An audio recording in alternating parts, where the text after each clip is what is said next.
Help to turn things around at all? Marianne, there are a lot of people here today. We're just hearing some big cheers coming out of the stadium right now, but a lot of those fans are wearing Red Sox red. Baltimore is seeing red. It's killing me. I mean, I'm from Washington, but I'm working in Baltimore, and I see nothing but Boston fans everywhere. I walked up to the Inner Harbor, and it was all Red Sox fans. The Boston Brood descended on Oriole Park for the first in the Boston series. You can get tickets here. You can't get tickets in Boston. I think it's probably 9-1 Red Sox fans. It's cheaper for them to come down here and fly down here. Cheaper to get tickets here than it is in Boston. Martin Greenbaum is a conflicted O's fan. He's got more Sox stock than O's apparel at his booth. I gotta make a living somehow. Yeah, of course it is. I'd rather sell more Orioles. But at least the bases were loaded with fans at the bars and restaurants near Camden Yards. When Boston's in town, business is always good. That hasn't been the case all season. The O's have broken records for the lowest attendance this year at more than just 10,000 at the second game against Tampa Bay. It's kind of embarrassing. No, it's not. It is. The O's are amazing regardless. And they're only averaging about 24,000 at home this year. But the management at O's fan bar Pickles Pub is optimistic business will heat back up. It's been low from the season, but they're catching up. So what's the reason for low attendance? Every fan we talk to had their own opinion. I know from being a longtime Orioles fan that a lot of people are displeased, not with the team, but with the owner. 11 years of losing, partner.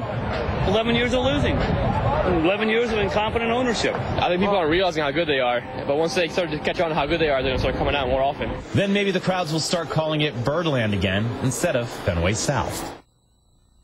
That was Josh Davidsburg reporting. Deb, those fuel costs affect a lot of things, including food costs, and restaurants are doing their best not to pass that along to you, the consumer. The ingredients to running a good business.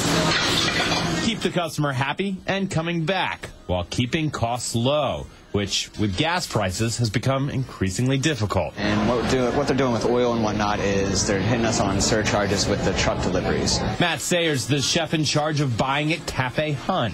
He says because of the rise in gas prices, the price of flour, seafood, and meats are on a slow simmer. Since I started to this now, you can completely see the increase going slowly. Hot water, man. Across the neighborhood at Rocket Divina, Chef Kenny Sanders says he's dealing with the same problem. It used to be you had to watch meats and produce a lot more, and now your paper products, every week you have to watch everything. Both restaurants say they're doing their best to compensate. We're kind of adjusting our menu, finding the best prices around, using more local, homegrown, organic stuff, because we're getting a price break. Well, we're having to like 86 things and not have them on the menu or rearrange the menu for certain things.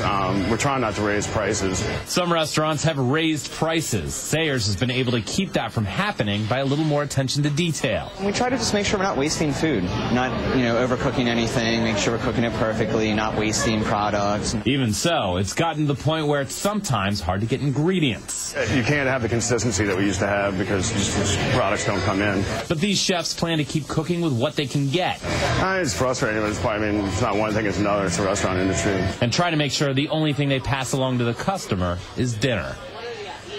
The waitstaff here has also told me that they're feeling the pinch. They say the tips have dropped while the gas prices have risen. Josh Davidsburg in Camden. The evening crowds start to flow into Federal Hill. But what's flowing along the ground has some businesses spraying out their frustration. It's a huge deterrent, especially if it happens outside of your bar, because nobody wants to get wet. Nobody wants to have to deal with something like that. The city is fixing the water lines, and they have to run temporary lines that sit by the curb. And that, businesses say, is the problem. It looked like somebody had unleashed a fire hose and was shooting it straight up in the air. Joe Wanishin works at Raleigh's Oyster.